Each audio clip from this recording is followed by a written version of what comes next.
Prime matchup in the SEC this weekend, probably the game of the week in the SEC this weekend, Joe. Before we start off in this, let's just mention the SEC has been a little bit chaotic through the last couple of weeks. Obviously, Bama going down to Vandy, Tennessee getting beat by Arkansas. The SEC, I saw this from our good friend Brooks Austin. I'm going to give him a shout out on this. He said the SEC is Pac-12 in itself. And I thought that was the best tweet that I had seen. Yeah, they really are. But we have this is what I've called it all week. This game is a playoff eliminator. I say all week. I started talking about it yesterday. But Monday. Right. But if you're rewatching Long week already. I've done 9 radio hits today. 9. Right. Okay. I've literally had said this so much, I feel like it's Thursday. I feel like that this game is a playoff eliminator, LSU versus Ole Miss. It 1,000% is. And I think one of the craziest parts for this game, and this keeps happening to LSU, where they keep coming into these games facing opponents that have similar narratives. And what I'm talking about is that you have two teams in LSU and Ole Miss that have played as two completely different versions of themselves already this year. Ole Miss, the highly potent offense that blew past South Carolina and physically dominated them this past week. And then the version of them that completely overthought things and played terrible offense and made a bunch of mistakes and gave up a bunch of big chunk plays. And then on the LSU side of things, it was the potent play that they've had in spurts, throwing the football, huge rushing gains that they had, especially against South Carolina. Apparently is the get-right game this year for everybody. But then the weaknesses that you showed up against USC and also that kind of reappeared against UCLA. The biggest thing for this game, Blake, is which version of those two teams shows up in this football game. It's all going to come down to that. And I think if the best version shows up for both teams, it's going to make last year's game look like a snooze fest. I think that this game is going to be ridiculously comically high scoring if both these teams play to their true potential. They are going to have huge chunk plays because they have shown that capability to do so. And it's all going to come down to, I don't think I really have a pick on this at this current moment, Blake, which is very rare. I usually kind of come into these previews leaning in a certain direction. I think it's going to come down to whoever scores the last touchdown, plain and simple. That's all it's going to be in this game. I don't think it's going to be high scoring. Can I tell you why? How come? The last 2 weeks, Ole Miss is 4 of 23 on third down, 17% completions or conversions on third down. Joe, they've struggled offensively against their last 2 opponents, who, by the way, didn't do much offensively, either one of them, which I'll talk about their defense in just a moment. South Carolina had 3 turnovers last week, 2 that were turnovers on down, and then the fake punt that Shane Beamer, everybody and their mama knew that Shane Beamer was running. Okay, all of those 3 turnovers coming on the side of the field of Ole Miss. Joe, that's how they scored all their points. Very favorable field position. There was only one time that they had a drive, which, by the way, they fumbled with Juice Wells. I'm not going to take the anemic offensive playing by 2 teams and Lenore Sellers and what we've seen from Kentucky and say that this defense isn't good. I'll talk about them in a moment. But, Joe, this is not the offense that everybody thought was going to be there. Their offensive line at moments, their running game at moments has been very bad these last 2 weeks, and that's the best thing that LSU, ironically, has done defensively. Look, they've gone against multiple teams that we've seen that can run the football and stop them. I look, of the 13 touchdowns LSU has given up, Joe, 6 of them have come on explosive running plays. Outside of that, LSU has given up 2.37 yards per carry. I mean, it's not like that they haven't had moments. I think the third down conversion rate and the third downs and the bad ways that they have looked on third down does Ole Miss.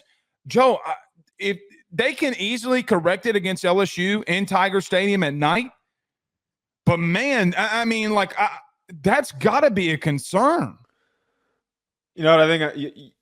Now that I'm listening to you talk, I've made a decision. I think I'm going to go with Ole Miss. I think that after everything you just said, which probably bodes well for you because last year when I picked Missouri to beat LSU, the one time I picked against them, LSU ended up winning. I rewatched, of all games, I rewatched the UCLA game. And I know that LSU in spurts has shown some signs of defensive improvement. But I can't help but show concern still for what I talked about coming into the season, fixing some of the mistakes that they had last year. 100%. It's something that it takes more than a season. It takes a whole cycle of high school recruiting. It might take one more portal edition in the upcoming year. Not saying that LSU isn't a good team. It's just that there's still a couple of holes for them that haven't really been completely addressed and that are hard to do in a short period of time. Rewatching the UCLA game, parts of it, like UCLA doesn't have anyone special on offense. And it felt like that there were times when they were able to create and UCLA's quarterback was able to extend plays and connect with some pretty wide open receivers. That's what I'm coming off of. I understand what you're talking about there with Ole Miss and that they did benefit from a lot of things. And I keep circling back to that South Carolina was overrated and everybody was hyping them up for no reason. And they're clearly way too young and not as good as anyone would have thought. And they took advantage of that. But they've got juice on offense when they play as good as They're they not can. going to win. But I know that they haven't been hitting that the past 2 weeks. But there is a version of that has been at least started to show up more against South Carolina. And Well, this the is a reason game that they need to win. My final thought is showing that, up is because Trey Harris is likely out of this game. That might be the biggest make or break. And I know it's hard to like really have an answer on that on a Monday. Well, no, Lane came out there and said if we were playing today, he can't go. I mean, Joe, he missed the rest of the first half after he went down, right? And he missed the entire second half. And Lane said today that, we're preparing not to have him this week. Maybe Lane's trolling. I mean, that's what he does. But right. That's the first thing that comes to mind. Well, that's why they were going to juice. I'm not saying that. Look, listen to what I'm saying. I am not saying that Lane cannot find his offense against anybody. I'm not saying that at all. But I think there's got to come to a point where, Joe, they struggled to run the football with their backs. They've been really hurt and beat up with their backs. Jackson Darnold's had to scramble for his life. He was 8 for 44 last week. He was having to scramble a lot because of the pressure that was generated on him. I'm not saying that LSU is the best defense that they've seen the last 3 weeks. They're not. They're not better than Kentucky on defense. They're not better than South Carolina maybe on defense. We'll see. But there comes a part where I look at this game too. Their defense has been what they've leaned their hat on. That's where they've hung up their coat, is what they've been able to do with J.J. Pegues, who, by the way, also has 4 touchdowns rushing on the year. Yeah. That defensive line, Chris Paul at linebacker, that is what's been dominating for them, has been their defense. They look really good. The opposite side of that in this game, Joe, they haven't seen a quarterback that can stress them defensively like Garrett Nussmeier can throwing the football.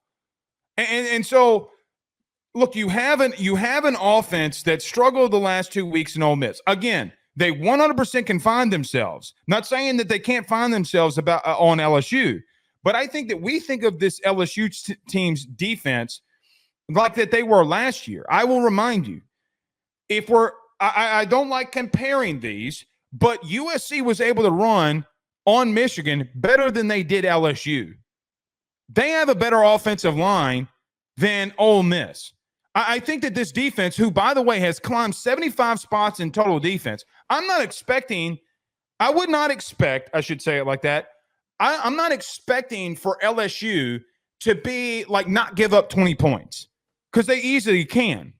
But, Joe, it's also the other part of, like, what are we going to say about Nussmeier in this offense that also has been moving? He's number 1 in the SEC in touchdowns, number 1 in the SEC in completion percentage and yards. They have not seen a collective team that can test them all around like this, and they have a loss against Kentucky. BetOnline remains your top spot for all of your live betting action and contests. NFL, college football, UFC, NHL are all in full swing.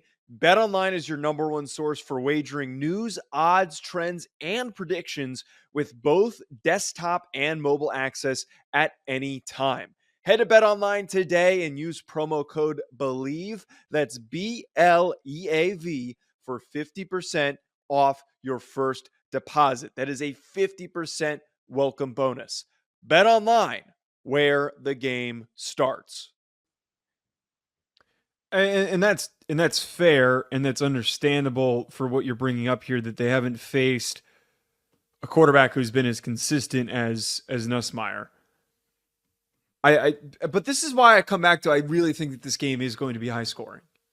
Like I think that I'm willing to give Ole Miss's offense more credit than you are, because I mean, I'm sorry to say this, and this is kind of what I've been hinting at this whole time. I think that this is a perfect get right opportunity for Dart in this offense. I understand that the unavailability of Trey Harris is going to be impactful, but like there were spurts that Lenore Sellers, before he went out with his injury, he was dotting things up. He was looking very proficient as a passer against LSU. I mean, he was below 50%, and no, he wasn't dotting them up. He was running on him. He wasn't dotting them up. He had a number. He wasn't dotting them up. He's a redshirt freshman. I'm saying that for a redshirt freshman, the throws that he was able to convert against LSU, and the way that I don't even know who UCLA's quarterback was in that game. Garbers. Yeah, Garbers. Some of the throws, and he's nothing special, and some of the throws that he was able to convert, I would just think that based on that, and you bring up really good points, I think that there's going to be some exposure on Ole Miss's defense and their secondary in this, going up against that receiving core for LSU. I think it's going to be really high scoring. I think that there's so much potential for this. I understand why you have pause for that, but I feel like this game just overall is going to be whoever's the football last will win the game. It's not going to be like last year, I promise you. Not at night, not in that place. It's not going to happen. Look, there's three things that I know: death, taxes, and no high-scoring games in that place at night. It's not going to happen. Man, Linda thinks I hate LSU. I don't hate LSU. I've picked you guys. I've picked you guys a million times. I wore that stupid hat for 6 months. The stupid hat was your fault. I still wore the hat though, willingly. Okay. Listen, I am not saying that LSU can't lose. They can lose this football game. No, I 100% agree. They can 100% lose this football game. And I know that you're going with Ole Miss here. I was mostly saying that jokingly. I haven't fully. No, you're going with Ole Miss. Go with Ole Miss. But wait, hold on. I'm 51% Ole Miss, 49% LSU. That's how unconfident I am in that pick. It's gonna be a good game. I think it's gonna be a great game, though. This might be the best game of the weekend. I don't know, dude. I can explain it. I just explained it. I think that this is going to be high scoring. There are parts of both. I'll agree with you on this. There are parts on both teams I just cannot trust. Joe, you can't look at what Ole Miss has done on third down and think, by the way, Jackson Dart went 2 of 8 in the second half throwing the football. Lane admitted today yes.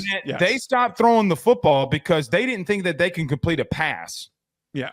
They threw the ball one time, and I know that game was out of hand for what it's worth, but there just comes a point, too, where, like, I know what you're saying about it being high scoring, but there also just comes a part where I don't know if it's like that. I see where you're coming from, but you're going to have to now explain to me that they're facing a better offense and that they have not done good things offensively. Joe, they haven't. They can't run the football effectively outside of Dart. I mean, it's not like Kentucky and South Carolina did anything special against them. Now, do I think that they can run a little bit better on LSU? Possibly. Yeah. But it's just not that. Look, because of this picture behind me, I'm going to get labeled a homer, and that's okay. But Ole Miss fans, I dare you to challenge me on what I'm saying to be false. You know what? Don't challenge me. Go listen. Go stop right now if you're watching this clip. Go over to Lane Kiffin press conference this morning. Joe, it's the same thing. I'm telling you. All right, walk up in here at night and see what's going to happen. You're going to get your ass busted. That's what's going to happen. Well, we'll find out if that comes to fruition or not. Last thing. Program-defining game for LSU under Brian Kelly happens on Saturday. So we've had it with Lincoln Riley, right? That he has his second loss this season. He's 5-7 in the last 12 games. Billy Napier 5-7 in the last 12 games. He was the only other big transactional coach that moved from place to place. If LSU is who they're going to be, This game will define where they're going to be. I ask you, do you agree on that? Yeah. No, I mean, I think for both these teams, it's program defining. Lane can afford to lose it because it's still Ole Miss. Brian Well, Kelly and Lane's got other jobs on the line that come in. I mean, like if he loses this game, it's all the more reason for him to jump ship and go somewhere else.